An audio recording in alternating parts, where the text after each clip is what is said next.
Hello friends, and welcome to Kids Church Elementary. If you are in preschool, you're in luck. We have something for you. It's Kids Church Preschool. Go ahead and find that and you can click on that. For my elementary friends, I need you just to grab your Bible. We have our Adventure Bible, but you guys can grab whatever Bible you have. Grab it and get ready for our lesson because it's going to be a good one today. Hi friends, welcome back to Kids Church. Welcome back. It is the end of February. Where does time go? I'm telling you, it goes fast. It does. So let us know what you guys did this February. What did you learn about for Black History Month? Yes. Maybe what did you do on Valentine's Day? And what did you learn about in school? Tell us, kids at scc3.com. We would love to hear from you. Yeah. And this month is perfect for the month of February where there's a lot of love. We're talking about kindness. Yeah. Now, how do we define kindness? So we define kindness. I have to read it because sometimes I forget things. Yeah. Showing others that they are valuable by how you treat them. So it's all about we talked about this probably 4 weeks ago or something about how Jesus commanded us. The one thing he said, the two greatest commandments are to love God and love others, and kindness is that loving others. Yeah. And the weird thing is when we're loving others, we're loving God, and it's just this constant cycle. Yeah, and it's all pushed together. And someone asked me a really great question the other day: is why do we listen to God? And that's a great question. I know. Why do we listen to God? It's not necessarily because the Bible tells us. No. That is part of it. The Bible tells us that God says all of these things, but a big part of it is because we feel the love for Jesus. We feel kindness for Jesus, and we want to share it with others. Because he loves us so much, it's easy to then love others. Exactly. A friend of mine says we're to give love and forgiveness as if we're using a big shovel instead of a little spoon. Oh, sometimes, yeah, we just give a little teaspoon and we're like, okay, here you go. But, I mean, Jesus is like, he's using like a tractor.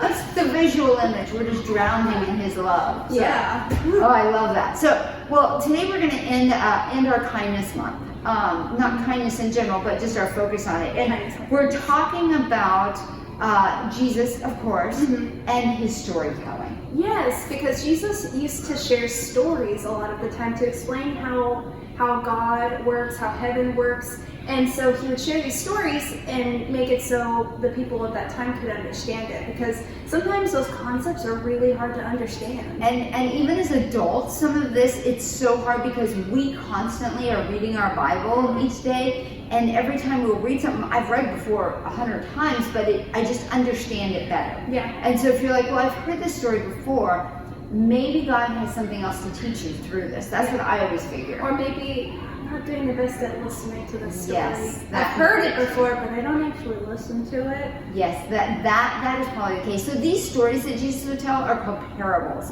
So it tells us something about the character of God or what the kingdom of heaven is like. Yeah. So Jesus tells this parable. Of course, a Pharisee comes up to him. Yes, so a Pharisee was someone who was this person who's a religious person. He really loved God, but he did it in a way that wasn't necessarily correct. And so Jesus had to correct them a lot of the times, and they didn't like that because it went out of the way of what they expected it to be. And a lot of the times, if someone will use the word Pharisee, it means like they're being hypocritical. So it means that they're saying one thing, but doing another. So if I said, when we're here recording, no one can wear a Student Life sweatshirt. And Bonnie goes, Bonnie, you can't wear a Student Life sweatshirt. It's the rule. But I'm also wearing one, you see, so it's hypocritical of me to say, oh, Bonnie, you can't do that, but it's okay if I do that. And the Pharisees back then, they had the rule of they knew they were supposed to love their neighbor. But the idea of who their neighbor was it was someone who was like them. Yes. So if they were Israelite, it was someone who was, or a Jew would be more of a Jewish person, someone who was a Jew. That was their neighbor. Yeah. Anyone other than that wasn't necessarily considered their neighbor. So when Jesus told this parable, he really took and dropped a bomb on their idea. Yeah. So should we jump into the story? Yeah, we're going to read it. So it is found in the book of Luke, because remember, we're in the New Testament, so talking about Jesus. It's a story Jesus physically told. Yes. And so we're going to go into the book of Luke. So you go into your table of contents. At the beginning. And so you have your Old Testament books. We're in the New Testament, so it goes Matthew, Mark, Luke. So I'm going to go to the book of Luke. 11:20. And we've talked about Luke before. We've said that Luke was a doctor, remember? Mm-hmm. And the great thing I love about Luke 11:20 is his account of Jesus's. It says Luke tells what many people who knew Jesus remembered of his life and his teaching. He was a physician and he traveled with Paul and he wrote this down. Mm-hmm. So he did in-life interviews and talked to people directly. It wasn't stories. He was like, hey, what happened? Tell me exactly. Yeah, when someone says do your research, he did his research. He did his research. So we're in Luke, and then what? We're going to go to the Big 10, so chapter 10. So you're going to look for your big numbers and you're going to look for a Big 10. So just go one page at a time, look for that Big 10. Great. And then after that, you're going to go to the little 27. Okay. So that's verse 27. So well, there's a clue about it says the parable of the Good Samaritan. So we talked about that there was Jewish people. Yes. And then there's these people called Samaritans. And Jewish people and Samaritans did not like each other. At all. Because they weren't the same. They didn't have the same beliefs. And if a Jewish person was going to go to a different city and they would have to go through Samaria, they would usually go way around. Even if it took them hours or miles, they would go way around that city so they wouldn't have to come in contact with Samaritans. So it was bad blood. They did not like each other. And so that's what makes this story even crazier. So we're going to read it. Follow along with us. Verse 27. He answered, love the Lord your God with all your heart, and with all your soul, and with all your strength, and all your mind, and love your neighbor as yourself. So he's saying that's the biggest rule that you should follow. So then the Samaritan goes on. You have answered correctly, Jesus replied. Do this and you will live. But he wanted to justify himself, the Pharisee. So he asked Jesus, and who is my neighbor? In reply, Jesus said, a man was going down to Jerusalem to Jericho when he was attacked by robbers. They stripped him of his clothes, beat him, and went away, leaving him half dead. So that's not very kind. That's not very good. And that happened a lot back then. There were roadside robbers because you would be on the stretch of road by yourself where there was no houses, there was no buildings, there was nothing. So this was a common occurrence. Yeah, like no police. It's not like you could call 911 or like have some like, you know, Right. You were walking pretty vulnerable. It was Very. scary. A priest happened to be going down the same road, and when he saw the man, he passed by the other side. So a priest would be like a pastor or someone who worked at a church nowadays. So someone who worked at a church walked by and saw this guy laying there. And then was like, I'm gonna go the other side. He didn't even stop. Wasn't even thought. No, he was like, all right. And it's not like he's like, oh, someone else will come along. There's a chance no one else will come along. So too, a Levite, when he came to the place and saw him, passed by the other side. So a Levite was just someone who also was Jewish and would have helped, should have helped, not would have, should have helped. Should have, because he also was someone who was affiliated with being someone who walked with God and was respected in his community. Yes. So as someone who was respected, you would assume someone would do the right thing. Yeah, but nope, he didn't. He didn't. But a Samaritan, so remember, they don't like Samaritans, but a Samaritan, as he traveled, came to where the man was. When he saw him, he took pity on him. He went and took him and bandaged his wounds, pouring oil and wine, and then he went to the man, he put the man on his own donkey, brought him to an inn, and took care of him. The next day he took 2 denarii, which is money, and gave them to the innkeeper. Look after him, he said, and when I return, I will reimburse you for any extra expense you may have. And then Jesus asks, he ends the story, he says, which of these 3 do you think the neighbor to the man who fell in the hands of the robbers? The experts of the law, the Pharisees, replied, the one who had mercy on him. And then Jesus said, go and do likewise.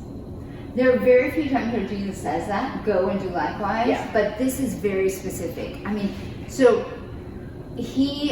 I love that the Samaritan saw him. He knew he was Jewish right away because they dressed different, they looked different. So automatically, instead of stopping, Luke says he had pity on him. Yeah. He looked at him and he goes, it doesn't matter whether we look alike, we don't look alike. This man is hurt. I need to do something. And he didn't just do what was the bare minimum. Like the bare minimum, like what? We talked about it last week, Yeah. going the extra mile. Remember we talked about how in the Old Testament it said you had to carry the backpack of a Roman soldier 1 mile. And Jesus said, no, don't just do it 1 mile, do it 2 miles. Go the extra mile. And he really did, because, I mean, it wasn't even expected of him to help in the first place, but not only did he help tend to him at that point, he then took him to an inn and covered all of the expenses. It's like taking someone to the hospital and saying, you don't have to pay for a single thing of it. I will pay for all of it.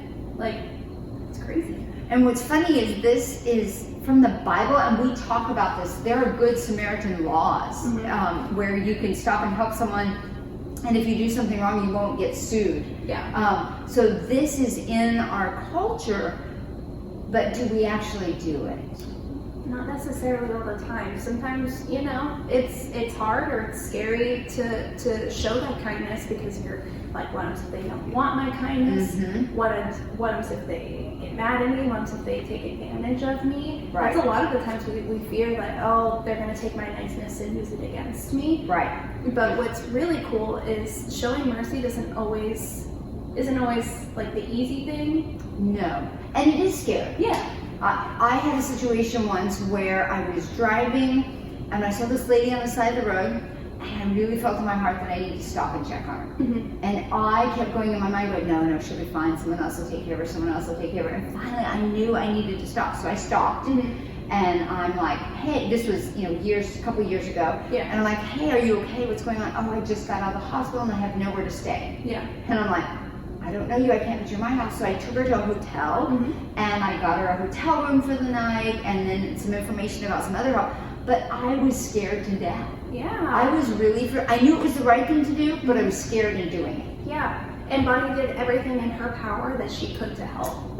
And sometimes that's simple, like, we often keep meals in my car, which is a bag that has like a granola bar and a water and something in it, just to hand to homeless people, because, you know, we can't feed everyone in the world, and we can't get everyone a hotel room, and we can't do something huge, but we can do something.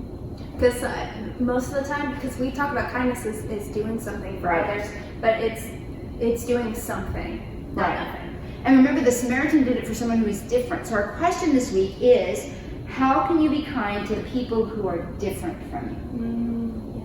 You know, sometimes it's easy to be kind in your household. You're like, hey, I take your plate to the dishwasher. Oh, I love you, family, you know.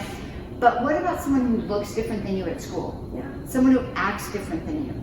Maybe someone who doesn't follow Jesus. You know, Jesus doesn't say in here to just be kind to other Christians. He says, go and be kind to all. Because he says, when he finished it up, he was like, who was the neighbor? He was like, the Samaritan, obviously, because he had mercy. So we are called to be kind to everybody. And that's not easy. It's not easy. But we don't have to do it alone. And it's trying. Sometimes you do things and it works out great and you're like, that was awesome. And then other times you ask someone if they want help and they're like, no, get away from me. And you're like, okay, sorry. And you just have to accept that, because in the end, they didn't want help. And that's okay. So being kind sometimes is accepting the fact that someone doesn't want your help. So we're curious, how have you been kind this month? Because it looks different for everyone. It does. You know, and we're in a pandemic. So what are you doing at your house, or maybe at your school? Some of you are going to school. So how are you being kind to other people? You know, sometimes that's someone who is afraid, so you've got to be extra kind to them. Or, you know, there's so many different reasons. We would love for you to let us know. Let us know, kids@scchb.com. You can let us know different kindness things you do, or maybe something you want to do. Because it's all about, like we said, it's doing something. Maybe you're like, you know what, this is really something I want to do. So tell us how you're going to accomplish it. Set your goal. And that's the step, is to just start doing something. So, well, I'm going to pray. Okay, great. Dear Lord Jesus, I thank you for today. I thank you for your example of what it is to be a good Samaritan. It's just to do something. We talked this whole month about kindness, and kindness is an action word. It's not just a feeling we have. It is actually getting up and doing something. Father, I pray that you would help my friends figure out something they can do, whether that's writing letters or making Meals on Wheels placemats, or whatever it is, Lord, that you would show them what they need to do. And for each of us, it's different. Father, thank you that you are with my friends. Thank you that you love them beyond love. Help us to be examples of your kindness in this world right now. We love you so much, and we pray this in Jesus' name. Amen. Amen. So we'll see you guys in a few minutes. Enjoy worship. Yeah. Bye, guys. Bye. Hey, friends, one of my favorite things to do is celebrate Jesus. So hop up on your feet, get ready, because we are going to dance, we're going to sing, and we're going to celebrate Jesus.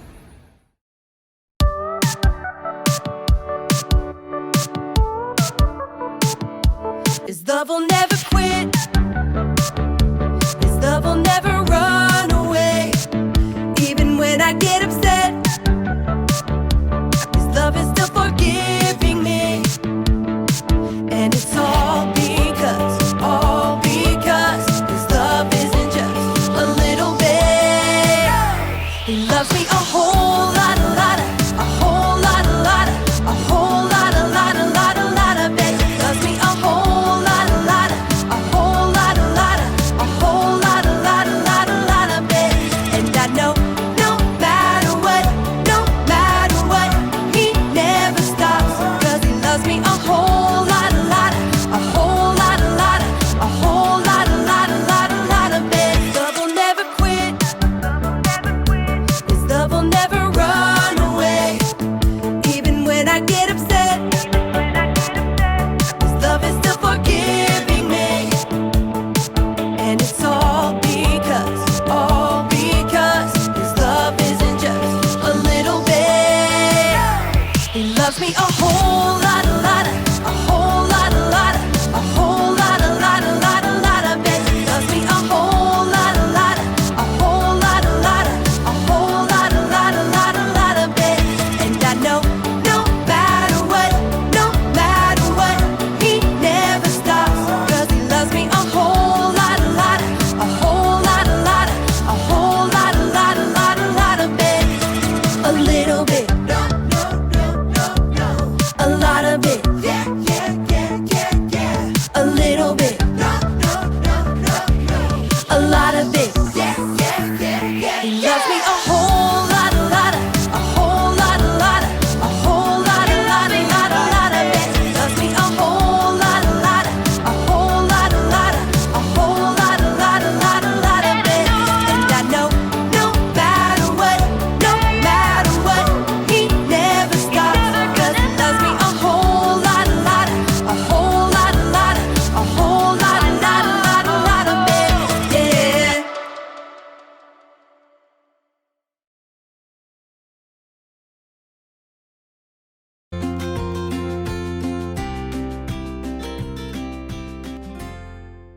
Hey friends, we are back and ready for our application. So this is our last kindness activity.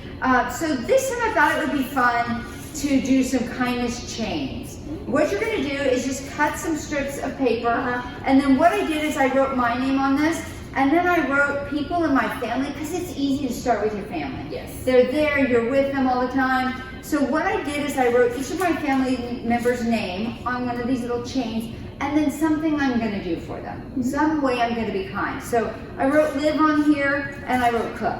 I'm going to make sure I cook her food, and I'm going to do it with a happy heart. Ooh, I like that. So, and then I wrote Jim on this one, and then I'm going to write something that I'm going to do for Jim. I think I'll wash his car this month. Ooh, okay. That would be a sacrifice, washing his car, because I need to wash my own car. But what then I'm going to do with this is I'm going to hang it up somewhere, because I need to see it. It is easy to forget to be kind. So I'm going to work on this. So cut some paper and write some things down. While I'm finishing Jim's, what questions do we have this month? Yeah, I also want to add to that. What you could do too is it can help remind you to pray for that person. You can hold it, you hold live, and then you say, Lord, pray for live, and then you go on to the next one. I think that would be cool because that's prayer and kindness, all in one. Look at you, smart. Multiple ways. And you can design it however you want. And then you guys can talk about these questions. So don't name any names, but think in your mind, who is someone that's different from you?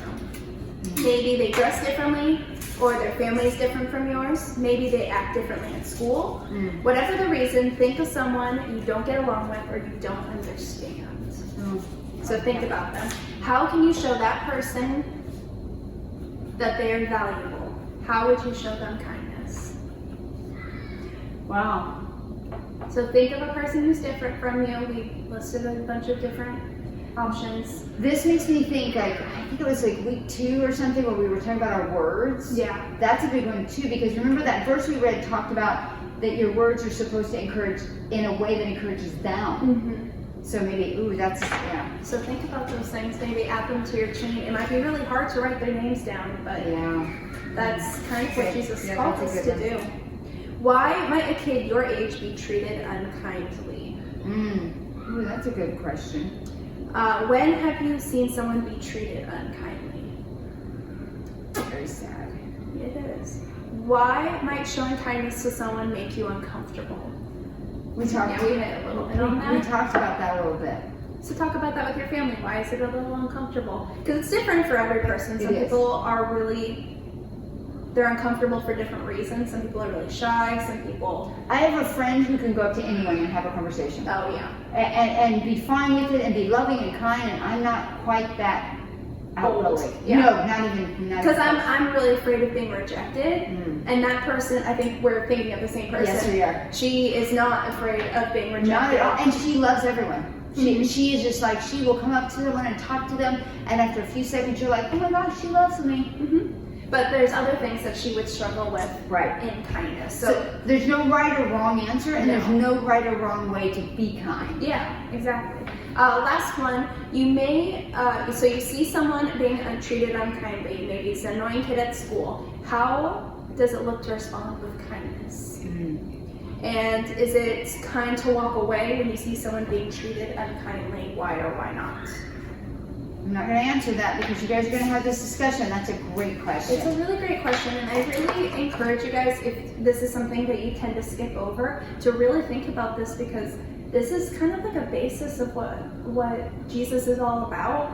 I mean, sometimes, some of our conversations, you're like, this may not apply to me, but this applies to every single person. Because remember, kindness is love in action. So love God, love others. This is the basic. This is what he tells us to do. This is why we're here. Yeah. And I think at the root of every single person is we want to be kind. Yes, we do. That is our heart desire. I don't know a single person. I can't even think of the most evil person on this earth who would be like, I don't want to be kind. I think everyone wants to do it in their own way. It just sometimes it looks different than us. And so it's how can we still treat that person kindly? And it takes practice. Yeah. The only way you get good at anything in life is by practicing it. So practice being kind, make your kindness chain, use it to pray for people, which may be your first start. Maybe that's your first thing. Praying for someone that you're not a big fan of is hard. That's a good one. Yeah, that's a great one. Okay, reach out to us at kids@fcchb.com. Let us know how you guys are being kind, okay? And we will see you next week in March. Ooh, March. That's I know, exciting. March. I'm excited. So bye guys, see you next week. Bye.